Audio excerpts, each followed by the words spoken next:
Okay, real quick. It's came to my attention that I haven't looked into this yet. I'm really not going to because it's absurd. I hear there's rumors about float logging going on again. How many times do we have to go through this before we learn it's not going to do anything having a third party tally retail shares? All that's going to do is cause a potential situation where your information could be stolen, a potential, I mean, organized conspiracy could be happening in the eyes of the SEC.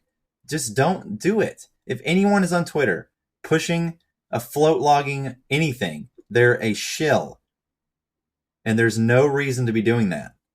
It didn't work with Say Technologies. It didn't work with ComputerShare. And it's not going to work with whatever the hell else is going around out there.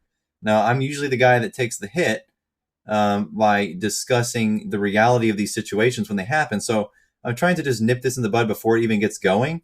I heard rumors of it from a couple different people today, and without looking for any further into it, I'm just going to say it's not going to cause MOAS. It's not going to do anything except cause problems. Guaranteed. There's no reason whatsoever to tally the vote unless you are voting in your shares to a proxy meeting for the annual shareholder meeting. That is the only time counting votes is relevant unless the company itself issues a count, which GameStop has not done.